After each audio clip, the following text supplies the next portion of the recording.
Nobody could have anticipated, honestly, that Russia would effectively be kicked out of Syria.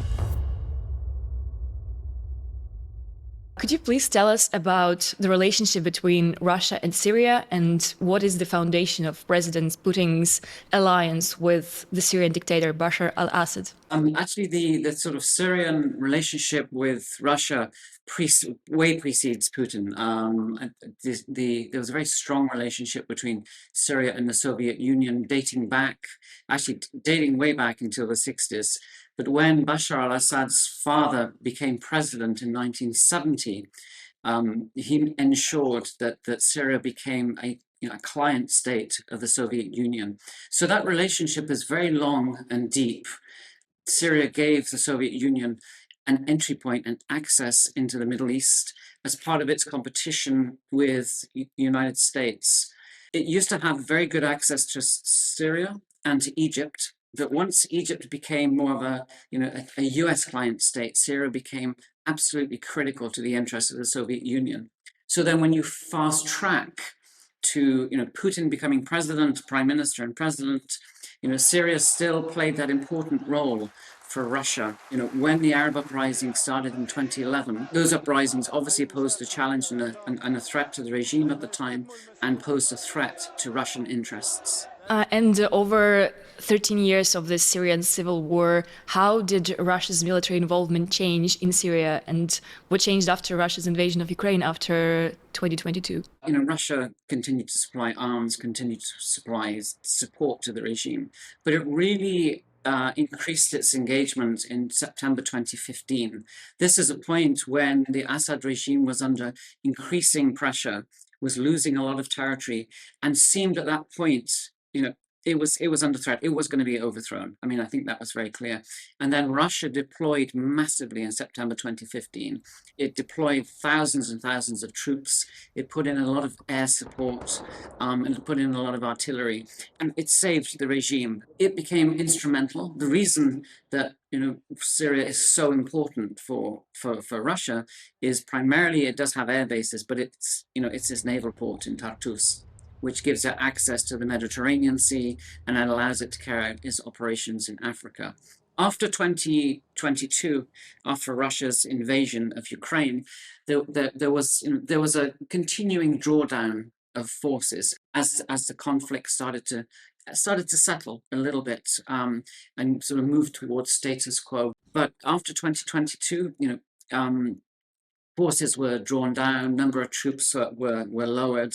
A lot of the equipment was airlifted out, and Russia just sort of maintained a much smaller kind of physical presence inside the country.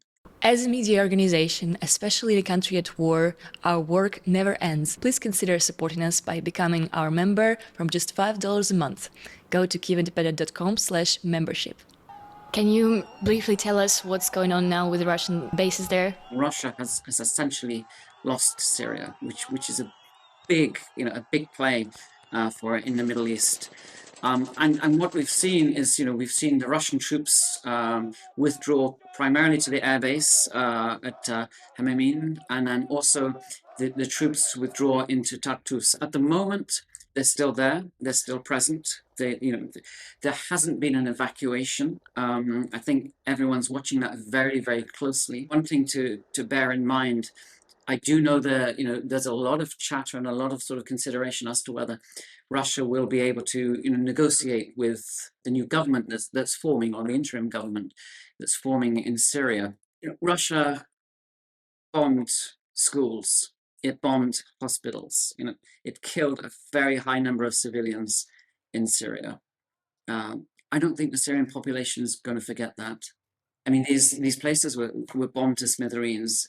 The death toll because of Russian direct intervention is very high. So I see it very difficult for Russia, to find a diplomatic way back, at least for the time being. I mean, maybe over the longer term. And speaking about support of Assad's regime by Russia, we have seen how Russia helped him to keep his rule there for many years, but the situation has changed dramatically just over a few days. Does it mean that Russia has abandoned him, or is it that they just didn't have time to react? Ultimately, it abandoned Assad. I mean, I think it's overstretched, obviously, in its war with Ukraine, in its invasion of Ukraine. So it didn't have the capacity to respond. But also, I think it did make a decision that it has been supporting the Assad regime for a long time, and it was unhappy with the regime because the regime refused to negotiate around the political settlement. Assad refused to concede in any way whatsoever, and importantly, Russia really wanted Assad to reform his own military, and to undertake significant change.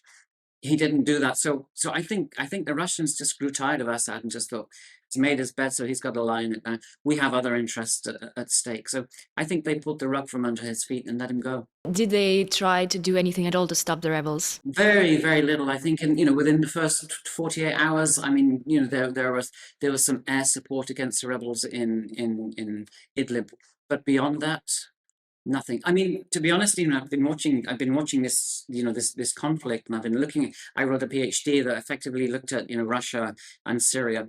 I was waiting for Russia to come in. I was thinking, right until maybe 2, 3 days before the end, I thought, they've invested so much time and energy and blood in this country.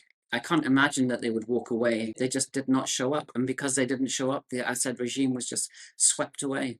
Do you think that now Russia will redirect its aircrafts and troops from Syria to Ukraine? I mean, I think it would like to hold on to its position for the time being, but it really depends on how the new government is positioned, and whether they compel the Russians to leave. If they compel the Russians to leave, then yes, I mean, I would see a redirection of the remaining forces and its military assets to fight Ukraine. There are also some reports that Ukraine's intelligence sent its drones and some troops to Syria. And if it is true, what does it tell us about the bigger picture? What's going on there? So the bigger picture is the conflict in Syria has started. Well, it started up as a peaceful uprising, right, in 2011. The Assad regime militarized that conflict, and changed the whole nature of it. But what we've seen taking place in Syria, we've seen ultimately a popular uprising resisting, a military authoritarian dictator, and succeeding over time.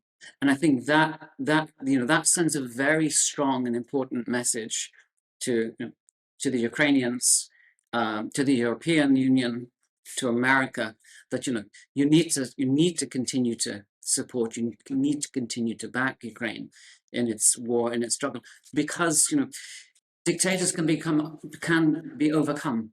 So, do you think that what happened in Syria gives Ukraine some advantage in the peace talks? No, absolutely, absolutely, it does. It's an inspiration, I think, certainly to European and US policymakers looking at Ukraine, and looking at the future. I think it gives a lot of hope, and I think what it does do, and this is something that the Ukrainians have had in full, it can motivate European leaders specifically to be more ambitious in what they think they can achieve. I mean, motivation has been massive in this struggle in Syria.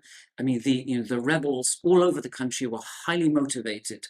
They had this momentum going with them, almost from nowhere. 3, 4 weeks ago, nobody was thinking of this, but from a short space of time, that motivation, and the Syrian troops highly demotivated, highly demoralized, not believing in what they were standing up for. They themselves abandoned Assad because they had no faith in him. Now, who becomes Russia's biggest ally in the region without Syria? And is there some allies potentially for Ukraine? Russia will struggle. I mean, Russia has good relations with Saudi Arabia, with the United Arab Emirates, but I mean, those are sort of transactional relations.